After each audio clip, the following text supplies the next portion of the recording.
السلام عليكم، أهلا بكم في قناة مصري لاتينو. النهاردة هنتمشى شوية كده في شوارع البرازيل وبالتحديد على البحر. نتفرج مع بعض على جمال البرازيل وعلى الطبيعة وعلى الهدوء وعلى الجمال اللي الناس عايشة فيه هنا في البرازيل.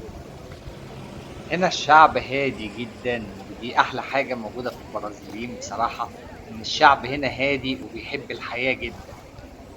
بصراحة أجمل حاجة في البرازيل الطبيعة اللي فيها. البرازيل فيها طبيعة أنا ما شفتهاش قبل كده في أي دولة سافرتها.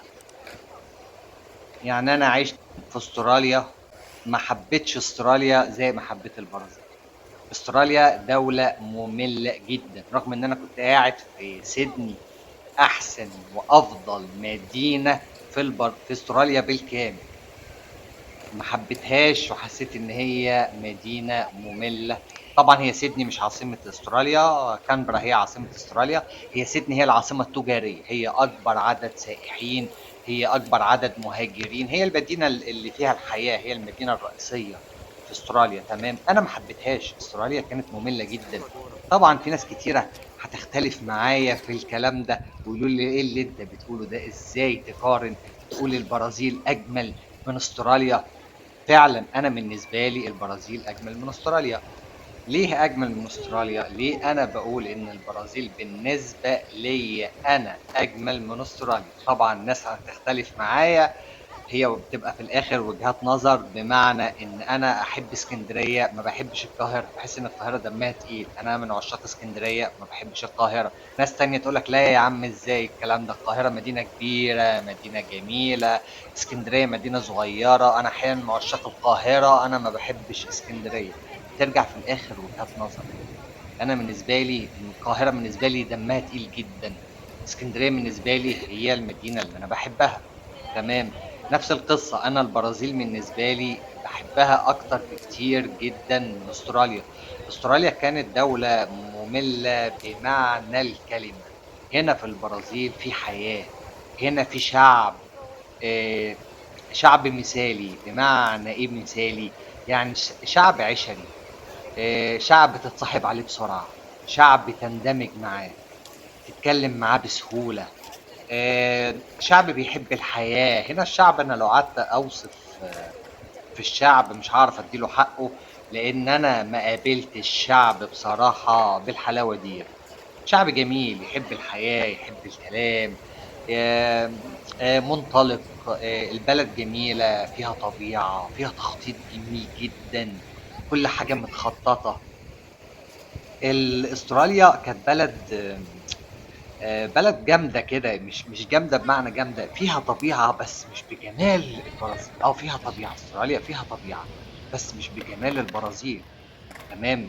فرق شاسع بين الاثنين. الشعب بقى هنا الشعب ودود وعشري وجميل. استراليا كانوا يعني شويه عاملين زي الماكينات، زي الالات، ماشيين في خط مستقيم كده، محدش بيبص لحد، الناس ماشيه كده تحس ان هم ماكينات ماشيه على الارض. طبعا انا ما بحبش الجو ده، عامل زي المانيا والدول ديت، بتحس ان هم مكن ماشي على الارض، انسان آلي ماشي على الارض، ما فيهمش حياه. هنا حياه زي ما انت شايف. الناس بتقعد هنا، بص، اللي بيمارس الرياضة بتاعته، اللي بيحاول تاني ويجرب اللعبة اللي هو بيحبها وبينجح فيها، بيعمل اللي هو عايزه. الحياة هنا بتحس ان هنا في حياة، وهي دي اجمل حاجة في البرازيل. واجمل حاجة طبعا الجو هنا، حر، برق، رعد، شتاء في نفس ذات الثانية. اجمل حاجة ان هو حر، يعني هو حر مع امطار غالبا طوال العام. تمام. اوقات خفيفه اللي بيبقى في الجو ساقع، فاحنا هنا كلنا بقى بالشورتات والتيشيرتات طول السنه. ويعني احنا دلوقتي زي ما انتم شايفين الجو عامل ازاي. روح على اوروبا، بص على اوروبا، امريكا، كندا، روسيا، الدول العربيه كمان، هتلاقي الجو ساقع. مش هتلاقي فيه الجو اللي احنا فيه ده، قاعدين على البحر وكلنا بالشورتات والتيشيرتات، والحياه جميله والجو عالمي. الدول التانية بتعاني نفس اللحظة اللي احنا فيها دلوقتي. الدول التانية تلج، تلج بمعنى كلمة تلج وجليد. روسيا، كندا، أمريكا، أوروبا، الوقت ده طبعا هو احنا هم خلاص يعني الشتاء بتاعهم بيبدأ يخلص. بس ما زال الجو بارد شوية هناك برضه، هما قربوا يخلصوا الجو ده.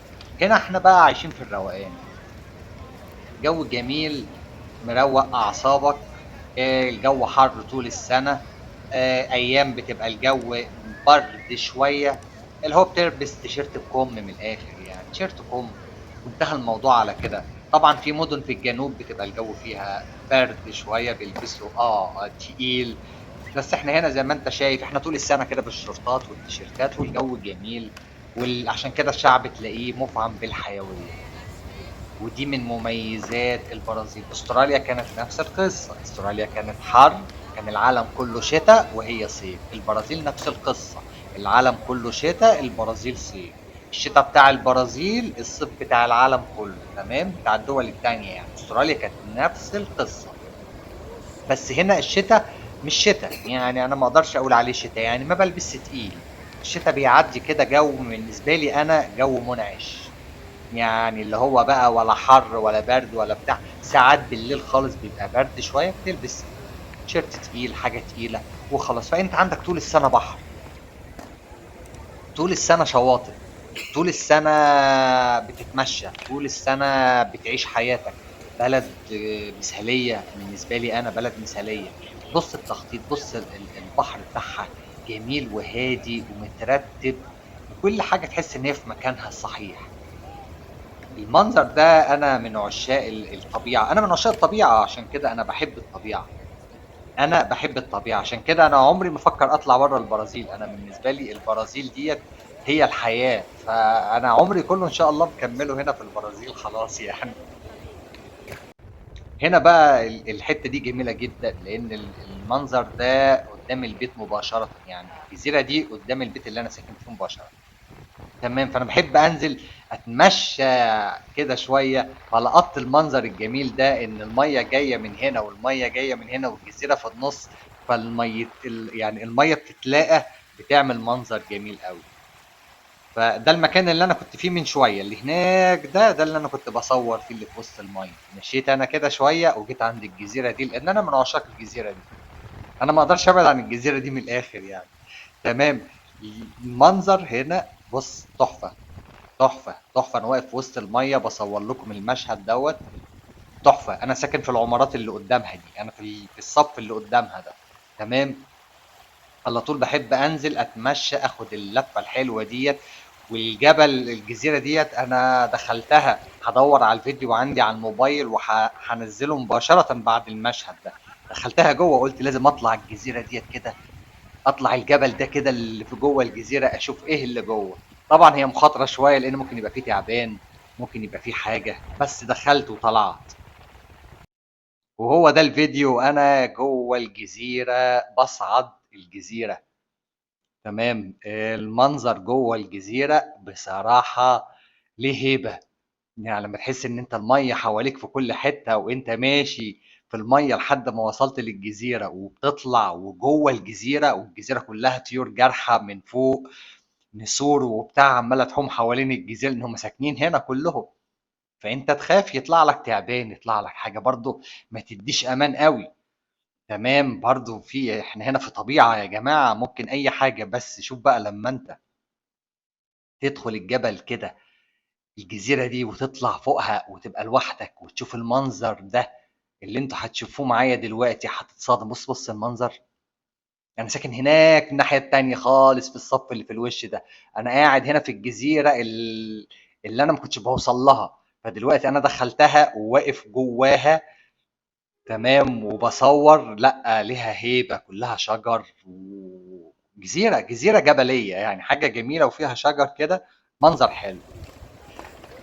عشان كده انا من عشاق البرازيل زي ما قلت لكم، كشعب، كبلد، كطبيعة، ككل حاجة. بلد بصراحة بالنسبة لي جميلة جدا. كده انتهت الجولة السريعة بتاعتنا، وكل عام وانتم بخير بمناسبة شهر رمضان المبارك. خلاص باقي ايام قليلة وندخل في شهر رمضان. كل سنة وانتم طيبين.